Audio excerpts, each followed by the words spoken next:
If I asked you to get a piece of paper and something to write with,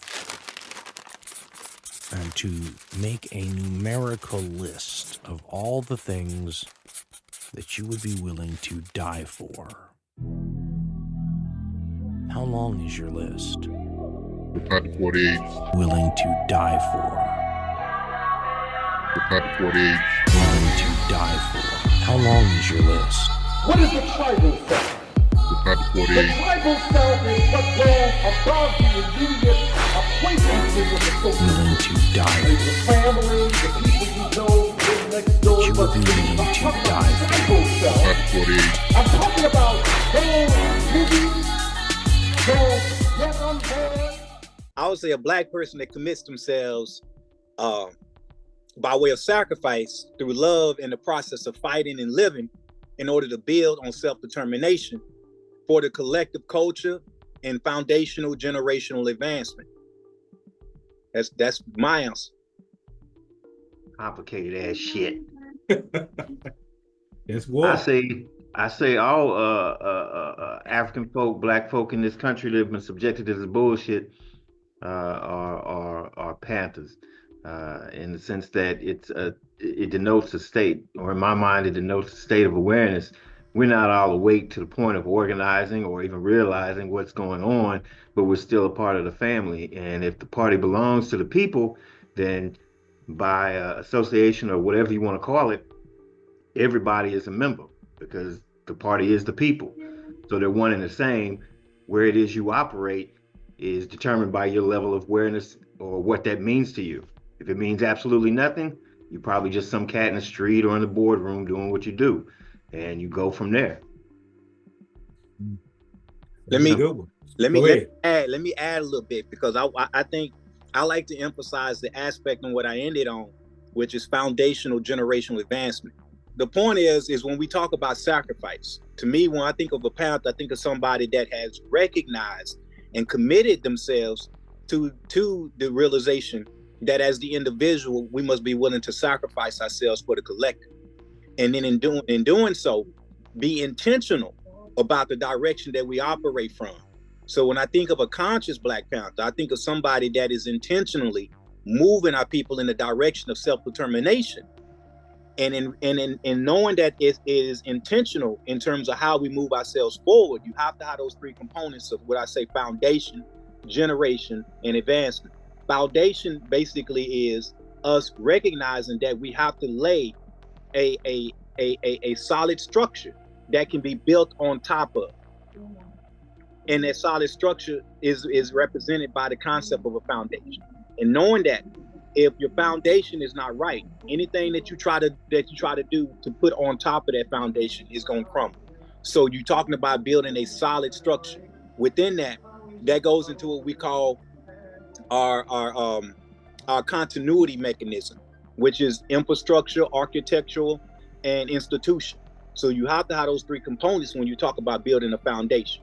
And then when you get into generational, is recognizing that there are different levels in different age groups and different people that must make that foundation, that must contribute to that foundation. So from that standpoint, when we talk about the people, we're talking about the family, the nuclear family unit, and that generational aspect represents that. And advancement is the realization, the knowing that everything that came before me, my goal as a Panther is to be able to continually enhance that foundation and be able to bring something to add to that foundation. So all three aspects, foundational, generational advancement, must come into play, and all of those must be intentional if we are to be Panthers that are moving this spirit forward. Indeed. Now, I want to add to it as well, since y'all gave such beautiful answers, such dynamic answers. I can't just sit this one out. And I was planning to sit it out. In my mind, in order to identify a Panther, you have to be able to define the organization that a Panther comes from, the Black Panther Party. In whatever reiteration that it has called itself today, whether they call themselves Vanguard, whether they call themselves New Black Panther Party, whatever they call themselves. But originally it was the Black Panther Party. And the Black Panther Party is a political party just as much as any other political party. But when people hear that, I think that one of the mistakes that we make is by us not understanding what politics are, we ask ourselves, man, if the Black Panther Party is a political party, who are they running for seats? Who are they putting in office? The Black Panther Party was a political party that was organized not for the purpose of running people for political office. It was organized for the purpose of raising the people's political consciousness, of raising the people's political awareness. And I'm going to do my etymology thing real quick. But politics, when we understand politics, the root of the word politics is polite. That's the root of the word. The word polite is literally a Greek word that means citizen. So a citizen is one who is polite. To be polite is to follow the rules of the citizenship. You know, we use that word, he's so polite, because certain rules or policy has been established in the way that human beings are supposed to relate to one another. And so we call the rules or the structures that the polites came together to and agreed upon that will govern their society, we call that policy. And the process that we use to develop policy is called politics. That's really what politics is. And a lot of times we don't understand politics any further than voting. And that's what the Panther Party was developed for. The Panther Party was developed as a political party that took it upon in their own hands to be self-determining, to protect and defend their own people, and to provide the basic needs that the people required themselves instead of asking other people to do it for them.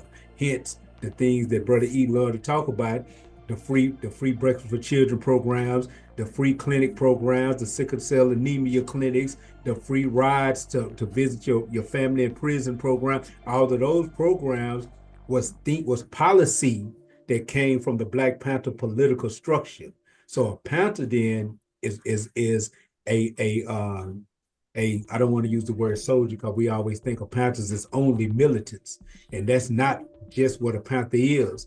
But a Panther themselves, whether it's a female or a male, is one of the people that helps that political organization or that political mechanism to keep moving. And as War and E both said, I think it was Asada. It may have been Asada or Finney. I honestly can't remember which one it was. It's in one of my favorite Panther books, though, The Black Panther Speaks. And they say that many historians talk about, when did the Black Panther start? Where did the Black Panther come from?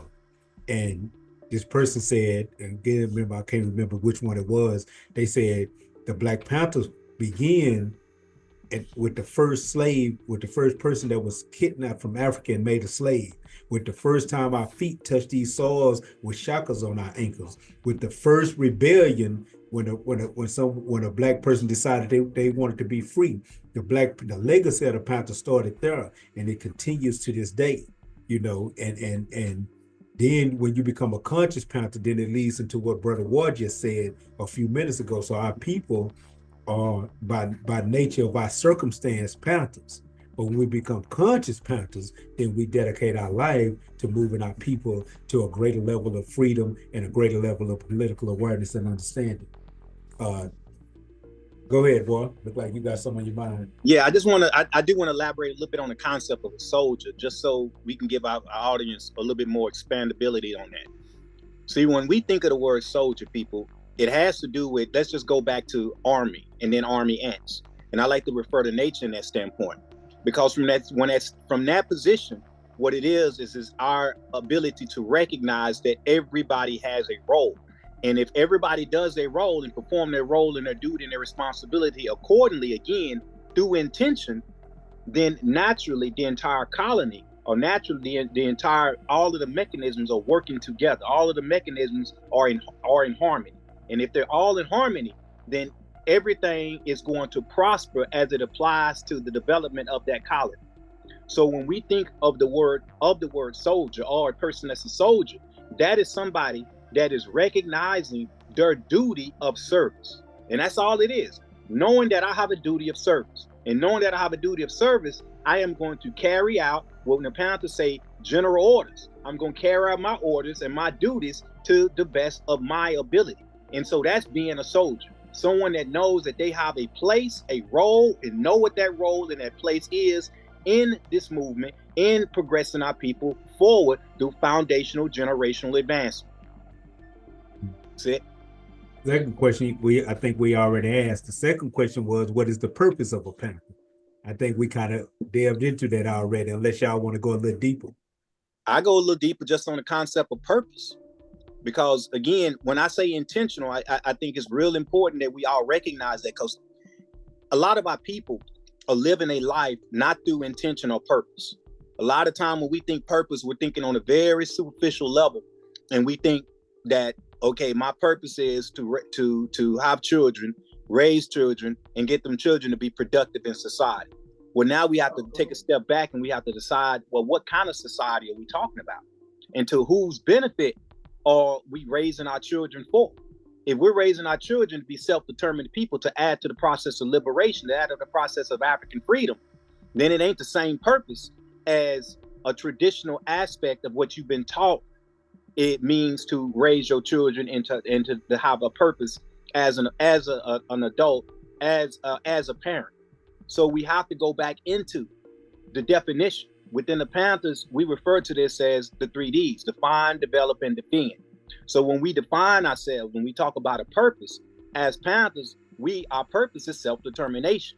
We have to have a specific purpose. If your purpose is not geared toward getting your people to where we need to be, and that's liberation, and I'm sure he'll expand on that. Then if we don't have the same purpose, then we're not on the same page and we're not on the same path. And from that standpoint, one person's purpose can contradict and demise the collective purpose. And so I think it's important that our people recognize that we have to be intentional on our purpose and not haphazardly wind up on a purpose. When we approach it from a position of being a victim, then somebody may be like, you know what, I'm tired of this happening to me. I'm tired of that happening. I'm tired of the level of oppression that I'm feeling. So I want to be different. I want to make a change. I want to make a difference in life. Simply to want to make a difference in life don't mean that you're going to make a difference in life. You have to define what that path is. You have to take a step back and look at how did you get here? How did you end up being a victim? And how are you at that point responding to that attack? Or are you simply being reactionary? And your thing is as a reaction of being attacked, you want to see things better. Because now we have to go into the difference between someone that wants, or someone that recognizes that, and which we call willingness. Now you have to deal with your willingness, your being able or ready, and able and ready. Willingness, able, and ready.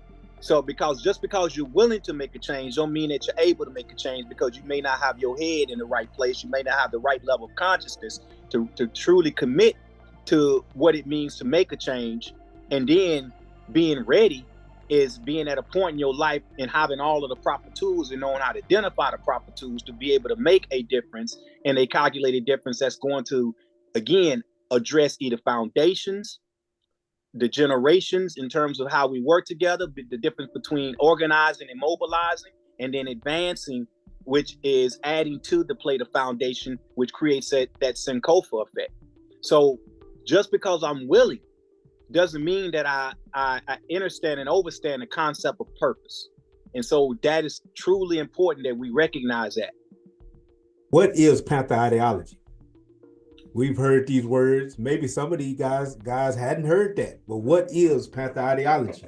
Matter of fact, it's kind of like a two-part question. What is it?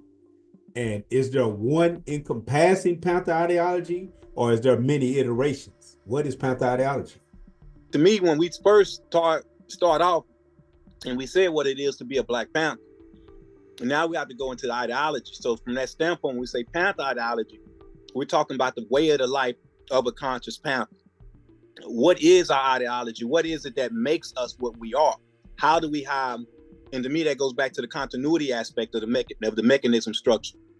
What does it mean to contribute or create an institution? What does it mean to have architecture? What does it mean to have infrastructure? When we talk about all of these components, we build upon what we refer to as the ideology. That also goes into the other mechanisms, which means what we call our field cores. So from the standpoint of ideology, our field cores get into what we call our information, our defense, our community, and our resources, or other, sometimes people refer to it as just economics, but it's really resources. So when we talk about our field corps and we talk about the ideology, we're basically talking about all of the different gears of what makes a Panther, which brings us to another mechanism component, which is what we call our life corps. And our life corps, which develops what it means to be a Panther and what we're working toward, is culture, is dealing with one, which we refer to as identity. The identity mechanism is one component of that. The engineering mechanism is another component of that, and then we also refer to the laboratory aspect also, which basically means going back to the drawing board, always being in a state of recognizing that we have to be in a mode of constant development, or the 3Ds from that standpoint: defining, developing, and defending. So you're going through that, and that's your laboratory. That's your working mode. And then again, you're engineering, because we are creating concepts of self-determination and self-sufficiency as a people. But if you don't have identity, then everything that you think you're doing for the sake of African liberation can be thrown off, can be wrong. And then from that standpoint, the ideology of what it means to be a Black Panther may not be Black Panther ideology.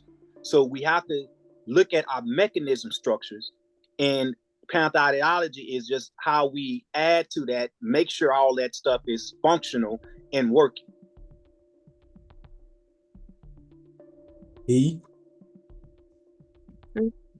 I mean, I'm at a loss for words, because we've said it so many times, and this is just the same. Again, it's the same conversation for me, and it just, I mean, watch the last 10 shows on the ideology. To lay it out and say it has to be this, this, and this, and this doesn't fit with Panther ideology. You can't crystallize into one way, because that's not what we do. So I guess Panther ideology has to reflect a sincere interpretation of where it is we are as a people at any particular point in time, in any particular point in space. Your neighborhood, your community, it is what it is. It has to be fluid. It has to be growing. It has to be developing. It has to stand on the business of your purpose. Purpose gives birth to the ideology, and vice versa. So I don't, look up the fucking word, do some work for yourself, and figure out what ideology means, and read some books, have some conversations, and grow it from there. It's not for me to say what exactly Panther ideology should be or shouldn't be. I know what it should look like for us, and what it has looked like for us in the past, and what would work for me here and now, blah, blah, blah, and all of those things. But the reality of it is, the ideology is something you have to grow and develop for yourself. Well, at one time, Huey and the boys said that Panther ideology was socialism. Then at another time, they said that Panther ideology was dialectical materialism. Then we said that Panther ideology at one time. We said that Panther ideology was a mixture, or a what can I say, a partnership between multiple ideologies that our people have developed in order to attempt to get free. And when those come together and balance and harmony, they produce Black power. Then we said that Panther ideology actually had no particular name. That's after I left and went on the hiatus. Y'all took it to that sphere. But who was it? Stokely Carmichael, Kwame Ture said that, well, I did not say it, but wrote a book called Black Power with another brother, I think his name was Charles Hamilton, wrote a book called Black Power, and he could be considered the father of Black Power ideology. At least he coined the phrase and popularized the phrase. And Amos N. Wilson wrote a book called The Blueprint for Black Power.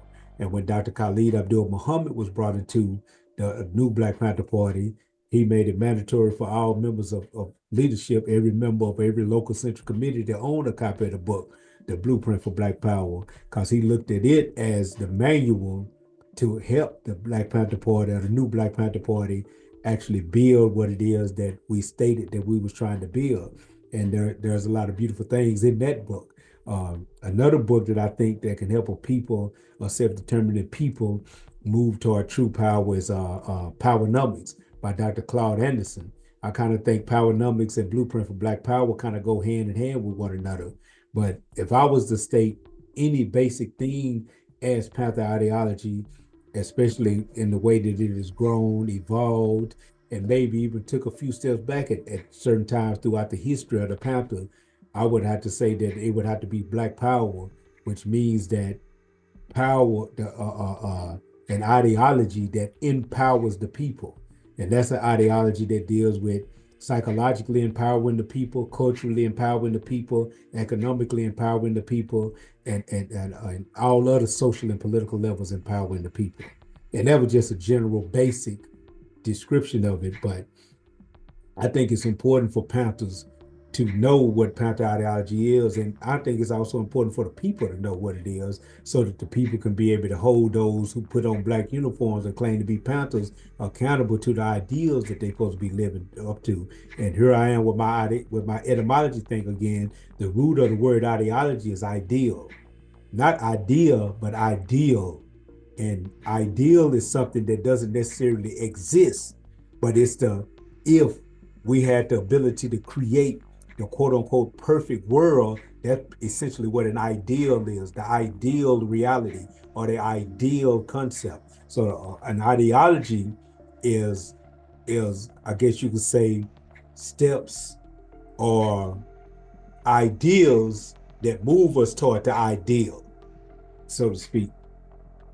Y'all got anything else on ideology? One thing I do want to throw out there as a point of historical reference, Mikasa Ricks is really the one that's getting credit for determining the coining Black Power. Black Power. That's a lot of people like to debate that, but I'm just gonna throw that at in my hat as the credit. But either way, Black Power ain't nothing but a good idea at this point in time. That's all it is. That's all I want to say.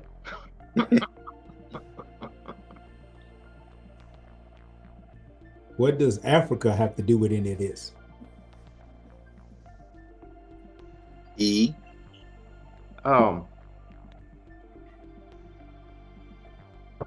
somebody out there. Gotta go. Well, I'm gonna say this.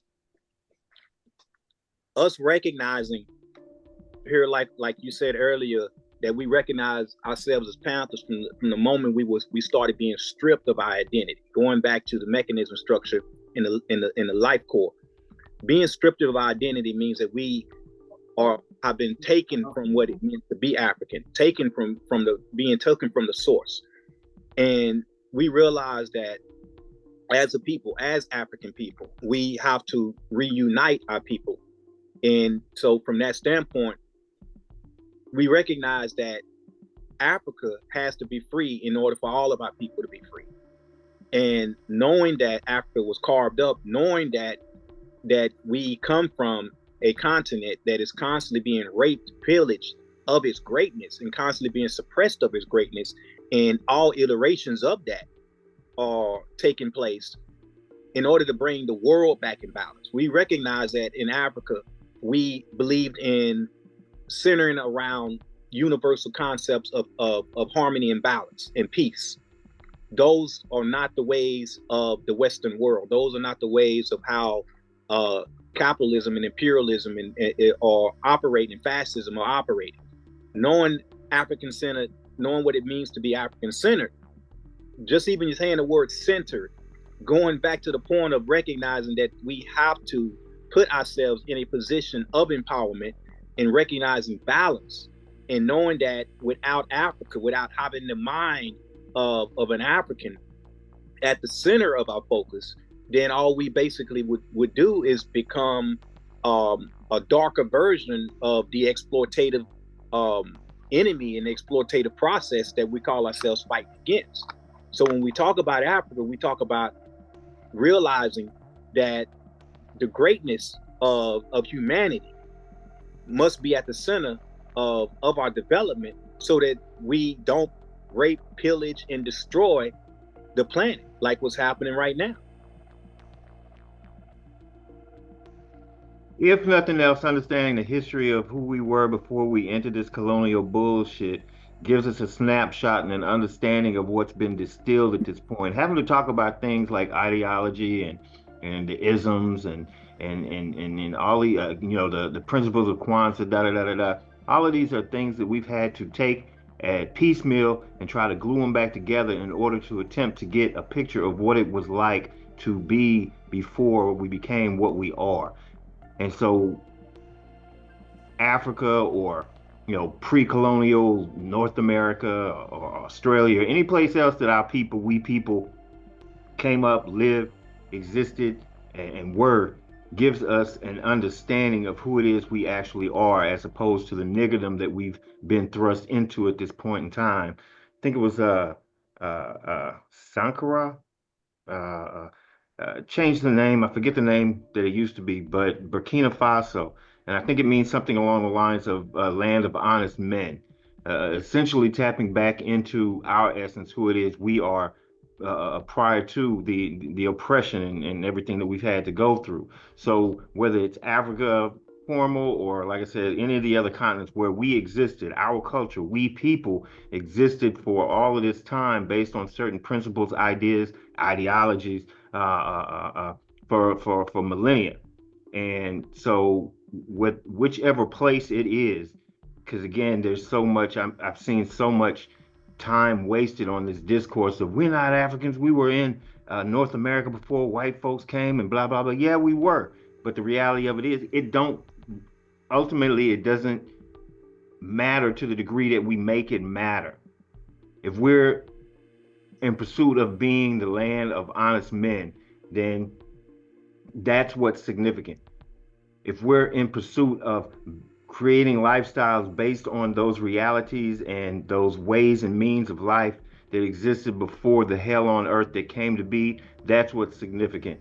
So for me, Africa is a portal. It is a portal that some people connect with and pursue, and that's outstanding, as long as it connects us back to what it is we're attempting to build upon. Um, so, I mean, culturally, if you pull from Africa, that's great. If you pull from North America, that's wonderful. It doesn't, again, it doesn't matter to the degree that we make it matter. But it does serve as a reflection of what it is we've been. And there have been a number of scholars that have talked about what happens in Africa matters because it's what happens to us. It's the same. It's the same idea of what goes on with China and Chinese people in this country, and having some type of foundation outside of the prison, the gulag, as Psych used to call it, of North America. Having someone to have our back. All of those things are necessary. All of those things are important. But what's most significant are just like the Bible and anything else, it's the lessons that you learn from those stories about our history in that land, in this land, wherever it may be. So the significance of Africa is the significance that we give it. The significance of Africa and her culture and her people are the significance that we choose to invest in and to build on and to develop and to grow from. So yeah, there you go. Okay. Oh, boy, you had some? Now, I'm ready. All right. Okay. Now I know this is a big question. I don't expect it all to be answered right here, right now, but it's just a little something to just chew on. What are the biggest issues affecting the Black community? Because if a Panther is somebody dedicated to bringing about this liberation, that's something that a Panther should understand. You have to know what you're attacking in order to know which direction to fight in. I'm gonna say just starting off, and we can, like you say, that's a big one because our issues are multifaceted. Yeah. And I would say they start with the fact that when you've been stripped of everything that made you a person that was able to operate on their own, a people that were in control of his own land, his own resources, his own way of life, his own language, his own customs, his own family structure. When all of that has been taken away from you, and you're left with assimilated concepts of someone else's standards, someone else's lifestyle, someone else's values, and then you say, well, what is wrong with our people, or what do we need to work on? It's everything. And so part of our dilemma is keeping us individualized to the degree to where we can't recognize that we have to be synchronized in our actions, synchronized in our thoughts, synchronized in our spirit to be able to move forward. That's one of the foundational aspects of Pan-Africanism, is because recognizing and just simply saying, okay, well, I'm from this particular part of the continent and we study this specific custom. If I allow the division or the differences to define me, then I will put myself against other Africans, which is just conquer and divide. Because mind you, those that are in power, those that are greedy, those 1-2% that own, fictitiously own the majority of resources, base their life and base their control on keeping everybody stuck in the mode of being individuals, stuck in the mode of not recognizing where our power lies, which is why the Panthers would say all power to the people, because the people don't realize what we must do. And we're not operating from that position of what we call kinetic energy. We have that potential out there, but we're not being kinetic with it. And that goes back to synchronization. But the people have to collectively recognize that. And the people, again, going back to why I'd still like to use the word soldier, have an intentional place on the battlefield of knowing that if I don't commit myself to this active fight that I'm undergoing, knowing that you're on a battlefield, knowing that you're under attack, if I'm not committing myself to battle as a soldier, which is the natural element, then I am allowing myself to be used by my enemy for my own demise. And so when we talk about the condition and where we are as a people, we have to go back to recognizing identity and defining the element in the process of culture as we move forward. Otherwise, all we doing is basically trying to make it the lifestyle of oppression being comfortable, which we call coping within the struggle. Because if you want to just simply cope, that's just finding better ways of addressing the band-aid or the surface approach to the conditions of being enslaved. It's not solving anything. It is not about even having a solution. It's simply having a way of addressing the repercussions of constantly being under attack and living with that, which we call survival mode, which is living like a roach. We don't want to live like roaches. Roaches are not what we are supposed to be. And so from that standpoint, we have to recognize that we all have to be an active part of change. What was the question? That leads back into the question is, what are the biggest factors affecting the Black community? That's why I say it's a big question. It's a simple question. And it's a question getting people to fucking answer is the problem. We only have one issue. If a dog runs up and bites you on your foot, how do you know to attack that dog?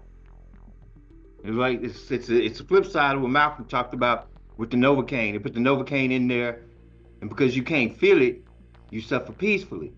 It's still your jaw, but your nerves can't recognize that it's your jaw, so you suffer. The reality of it is, the only problem we have is that we don't know who the fuck we are, period.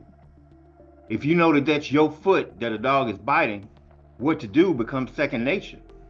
You get the hell away. You shoot the dog, you kick the dog, you do whatever you gotta do to get the dog off your foot.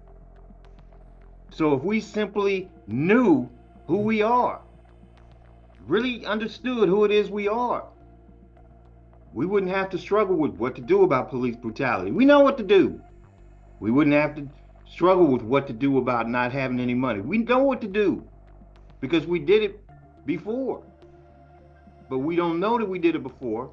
We don't know that those are our feet. Those are our people. That's an individual. That's somebody else over there getting bitten by a dog. Until it bites somebody in my family, then it's a problem. But we don't understand the connectivity. We're stuck in the individuality. And so we don't understand, we don't know that we're being bitten. So we think that, oh, there's something hurting over on the left, so let me turn left. There's something hurting over on the right, let me turn right. It's all the same beast, attacking all the same people. And if we simply understood who it is we are, all of these other things would start to fix themselves and fall into place. It's the same thing like you mentioned, the feed the children programs and all of that. That should be second nature. If we understand that those are our children, well, fuck, I don't want my babies to be hungry. You know, I want the old folks to be able to get some groceries without having to struggle to get up to the grocery store, all of those things become second nature because we take care of who we are. You take care of your family, right? Well, we don't identify each other as part of the same family because we don't know who we are, so we don't take care of each other. That's your problem. You got to get yours, I got to get mine. Because we don't know who we are. It's all the same problem, manifests in all of these different ways, politically, economically, religiously, spiritually, all these different ways, but it all comes back to the same problem. You can take all of those issues back to the same problem. We think we're individuals because we don't understand who it is we are. We've accepted their concept of death. We've accepted their concept of humanity and reality and all of those things. Raw, rewind that shit. When we talk about going back to Africa, that's what we're talking about. Not moving back, not putting on a dashiki, but going back to the values and the culture and the ideas that we had. That's who we were. Ideas come from the people. Ideals come from the people. Economics comes from the people. All culture comes from the people. It all comes from the people. If we understood that we are the people and what that means, we wouldn't have these issues. It's all the same issue. But people don't want to deal with it because it's easier to do the other bullshit, to go out and attack the various symptoms and march and protest and then try to do this and try to do that and try to go over there. Meanwhile, you spread thin and haven't resolved a damn thing because we're attacking the symptoms as opposed to sitting still like a mass collective meditation. Sit still for a minute, sit down, shut up, and listen. Listen. That's one of the issues with this world that I have. When I was doing the stuff for the Instagram page and whatnot, everybody wants to say something. That's one of the that's a characteristic of the yang, of the masculine aspect, which this culture, these people are so completely in love with that that's the only thing that speaks power. If you're not projecting, you're not powerful. If you're quiet, you're modest, you're listening, you're humble, you don't have no power. You're not perceived as having power. Power is only projecting. So everybody wants to be powerful, which means project. The masculine energy that we're so invested in this society, absent the feminine, causes us, encourages us to want and cultivates us to want to project ourselves out there and have our voice heard and say what we got to say instead of sitting down and listening to what's going on. So we want echo chambers that tell us, yeah, that's right. People in the audience say, amen, yeah, brother, all of that bullshit. I hate that shit. No one wants to shut up and listen and have a full-scale, en masse day of meditation where imagine everybody black just stop talking for one day. How fucking scared. How scared white folk would be if all the black people just stopped talking. One day we all just stop talking, don't say shit, and listen. We've been mass. Well, I think I might have to start. I'm gonna start a hashtag. Is that how they do now? Some hashtag or some shit. Shut up and listen. A day of meditation where we don't say shit to anybody all day long. That would be dope. Okay. Well, go ahead, Juan. Let me add a little bit to that because that also brings into the proper perspective that if we think like collective people, there will always be consequences when you attack us. Just like if someone, going back to what he said about the home, if somebody attacks my home, then it's natural for me to defend myself. Not only do I defend myself, but I see to it that you don't attack me again. And so part of the problem of a victim is that a victim simply wants to be a runaway slave. A victim takes on the mentality of, I just want to get away from it, but I'm not going to solve it, the situation. I'm not going to remove the obstacle. I'm simply going to cope with it. Whereas a liberator, and this is how we have to operate as conscious Panthers, we recognize there must be consequences for hurting our family. So as we define what the family is, as we come together and synchronize as a people, then we are not operating through the position of a victim anymore. We're operating through the position of a liberated people. Because guess what? Knowing that you're on a battlefield, knowing that you're a soldier, whether you're an active soldier at war or you somebody that's laying down and not realizing that you're getting shot up and hit, and that has been able to identify an enemy. Because again, if you don't know self, if you don't know what it means to have an identity, kind of going into what he said, then you're just gonna take the hit. But knowing that you are intentionally part of the regiment, part of the active, mobile, synchronized mechanism style of Panther Ideology, then you realize that if there is consequences for attacking me, then you would think twice about attacking me. Because the same way you want to go home to your family after you do whatever you do, same way I want to go home to mine. When you equalize the playing field and power recognizing power, then it changes the dynamic. And I'm no longer a victim. And you no longer treat me like a victim. You recognize that I have the power and I'm going to operate with my power of self-determination. And that's what they are afraid of.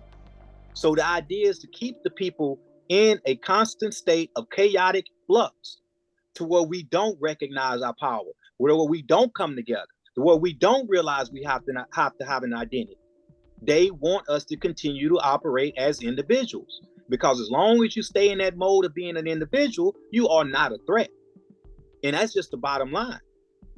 So we have to recognize that as we operate in any circumstance, there has to be a consequence to hurting me.